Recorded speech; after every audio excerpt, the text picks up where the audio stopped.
સ્થાનિક સ્વરાજ્યની ચૂંટણીમાં આજે જાહેર થયેલા પરિણામોમાં અંજાર તાલુકાના નેંગળ મતવિસ્તારમાં ભારતીય જનતા પાર્ટીના ઉમેદવાર ભીમજીભાઈ ચાવડાનો ભવ્ય વિજય થયો છે.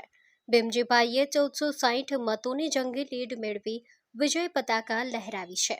ઐતિહાસિક જીત બાદ ભીમજીભાઈ પોતાના વતન ચંદિયા પહોંચતા ગ્રામજનો દ્વારા તેમનું ઉમળકાભેર સ્વાગત કરવામાં આવ્યું હતું. વિજયના હર્ષોલ્લાસ વચ્ચે યોજાયેલા સન્માન કાર્યક્રમમાં વિવિધ સમાજના અગ્રણીઓ અને મોટી સંખ્યામાં ભાઈ બહેનો ઉપસ્થિત રહ્યા હતા. આ પ્રસંગે વિજેતા ઉમેદવારને અભિનંદન પાઠવવા માટે રમેશભાઈ કાતરિયા, સરપંચ ચંદિયા, દેવજીભાઈ સોરઠિયા, પૂર્વ તાલુકા પ્રમુખ, જીતુભાઈ દેવરિયા, પ્રમુખ મહેશ્વરી સમાજ, ધનજીભાઈ, પ્રમુખ આહિર સમાજ, રમજાનભાઈ, મુસ્લિમ સમાજ અગ્રણી, હિતુભા જાડેજા, રાજપૂત સમાજ પ્રમુખ, મણિલાલભાઈ, મિસ્ત્રી સમાજ પ્રમુખ.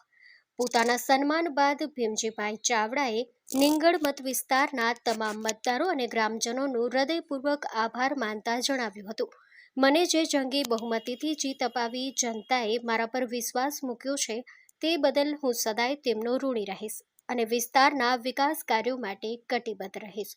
Story report by Prem Devariya, Chandiya, Anjar. Janmitra news Bhuj સતત આપની સાથે.